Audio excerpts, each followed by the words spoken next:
10 May 1940, the German army launches Operation Fallgelb and advances into Belgium. A few years before, in 1936, King Leopold III, King of the Belgians, made an open declaration of neutrality, severely undermining France's defensive plans against an increasingly assertive Nazi Germany. France became entirely reliant on Belgian cooperation when it came to the defense of the country's eastern border. This prevented France from installing defenses in Belgium to forestall an attack. Belgium, aware of its precarious position, secretly passed on their preparations to its allies. France and Britain subsequently concocted the Dyle plan, through which they identified the River Dyle as a defensive position in Belgium to stem a hypothetical German advance towards France.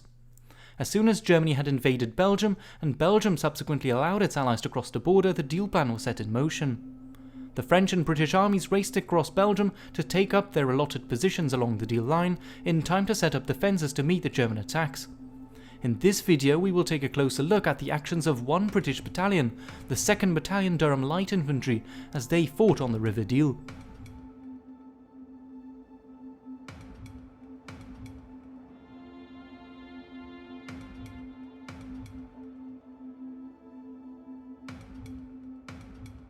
The British Expeditionary Force raced towards Brussels and set up its defences along the Dyle to the east of the Belgian capital.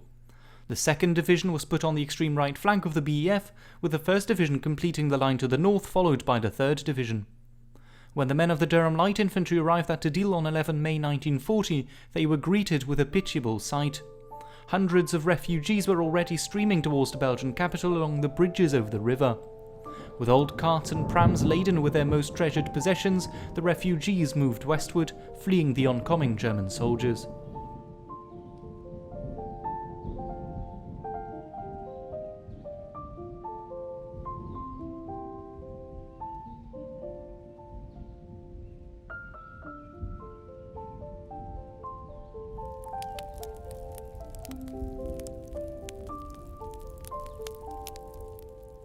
Brigadier Noel Irwin's 6th Brigade was deployed on the left flank of the 2nd Division, with the 1st Battalion Royal Welsh Fusiliers being deployed on the left flank, touching with the 1st Division.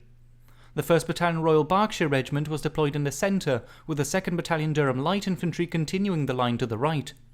The 1st 8th Battalion Lancashire Fusiliers of the 4th Brigade was positioned to the right of the Durhams. On 11 May 1940, the 2nd Battalion Durham Light Infantry, commanded by Lieutenant Colonel Simpson, arrived at La Tombe, where the battalion headquarters was to be established. The line to be held was a stretch of river west of Gastuche, a few dozen kilometres southeast of Brussels. C Company was promptly pushed east of the river to establish an outpost line on the high grounds at Mont and Pré. The remaining companies took up a position along the river. A Company was put on the right, with 2 platoons being put on the railway embankment. B Company in the centre also put 2 platoons forward. D Company on the left had a Belgian blockhouse in its area. They were mainly responsible for defending the road and bridge running through its sector. Poor fields of fire made improving the positions difficult. Nevertheless, the Durhams converted the pillboxes in their sectors, dug trenches and settled down. The men of the 2nd Battalion Durham Light Infantry didn't have to wait long until the first contact with the Germans was established. The 31st Infantry Division arrived in the area northeast of Wavre on 14 May 1940. The 17th Infantry Regiment deployed near Florival opposite the 1st Royal Welsh Fusiliers, while the 82nd Infantry Regiment under the command of Oberst Friedrich Hosbach arrived in the sector held by the 2nd Durham Light Infantry. Elements of the 31st Infantry Division made contact with the roadblocks manned by Captain Rupert Blackett's C Company along the main road north of Gastuche. The roadblock managed to disperse the advancing armoured cars, and Blackett's men were able to return to the river without taking casualties. However, the Germans had continued their advance regardless of the brief engagement, and they began to rake the forward positions. As C Company was safely across the river, the order was distributed to blow up the bridge. With the bridge collapsing into the water, the most direct route for the 82nd Infantry Regiment across the river went up in smoke and rubble. As May 15 dawned with clear blue skies, D Company was met by a violent mortar barrage. The company commander, Captain Bill Hutton, was severely wounded during the bombardment. The fire quickly spread to B Company, where 2nd Lieutenant John Hyde Thompson, in command of No. 10 Platoon, was soon in heavy combat with the approaching German infantrymen. Across the road, D Company's pillbox was also targeted in a local but sharp attack. Corporal Matthew Wilson and his men opened fire from inside the pillbox, inflicting several casualties to the attacking German infantry. However, their ammunition soon ran out. The pillbox was raked by machine gun fire, and there was no longer any hope of getting through to Wilson and his men, who, in an attempt to break out, were cut up as they tried to escape. Private Leslie Robinson, one of the only 2 survivors of the section, went back, running through the hail of bullets, to fetch the Bren gun that had been abandoned. Number 18 platoon promptly set up a counterattack to recapture the lost pillbox. While the platoon was unable to reach the pillbox, they did manage to close the gap which had occurred when Wilson's section was forced to retire. Meanwhile, 2nd Lieutenant Hyde Thompson's number 10 platoon was subjected to an attack from the paper mill. Following a low dam across a narrow river, the men of Infantry Regiment 82 were quickly among Hyde Thompson's men. 2nd Lieutenant Michael Farr recorded what happened next. The bravery of Lieutenant John Hyde Thompson was something never to be forgotten. With all his men killed, the German officer called him to surrender. John's reply was to pull out his revolver and shoot him dead.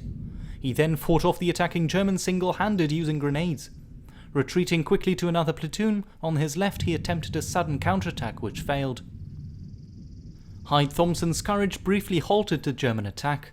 The 24-year-old had held on for 3 hours until 9 a.m. He would be awarded the Military Cross for his actions on the Dyle River. However, Hyde Thompson's luck ran out as he was captured later on. Later on in the war, he would unsuccessfully try to break out of Colditz Castle. As Hyde Thompson warded off the German attack, Lieutenant Colonel Robert Simpson threw in C Company to help stem the German bridgehead. The situation in front of the Durhams became critical. The Germans were on top of D Company's positions near the pillbox, and they were also all along the railway embankment in front of B Company. At 11 a.m, C Company launched a counterattack in the attempt to restore the situation. Captain Cyril Moseley Townsend observed the scene. Ditchburn's platoon on the left had little cover and were almost wiped out by fire from the embankment. They did not succeed in reaching the railway.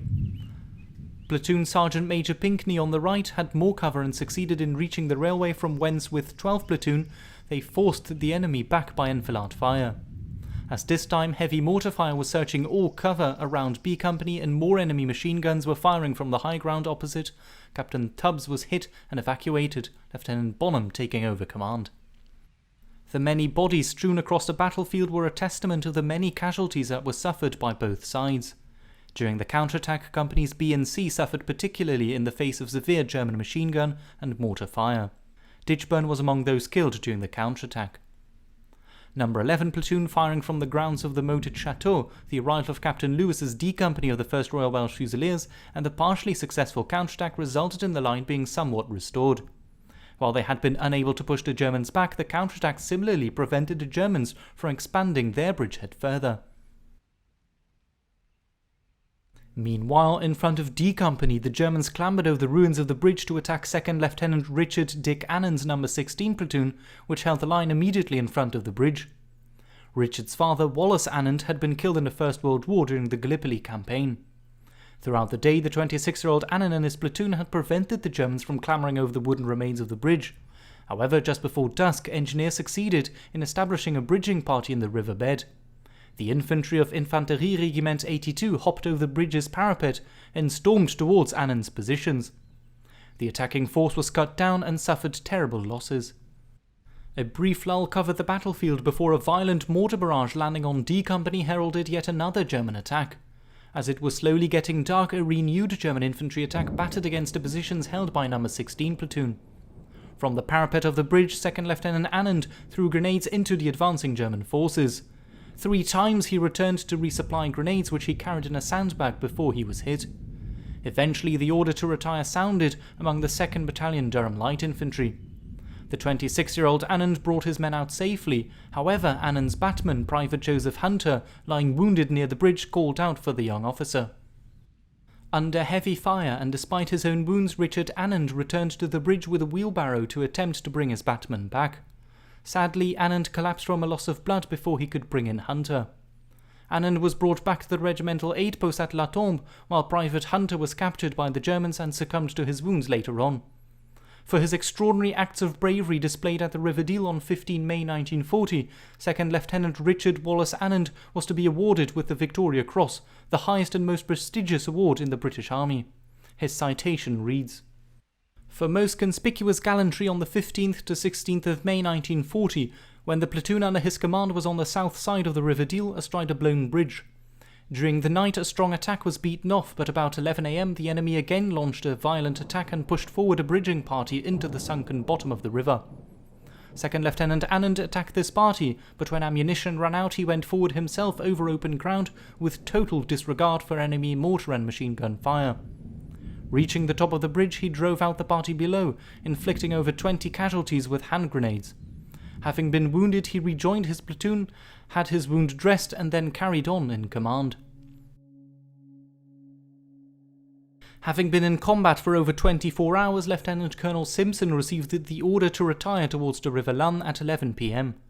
While the line of the Durhams had held firm despite of a few contained excursions, the overall line in the French First Army had been breached, opening up a dangerous gap in the front line.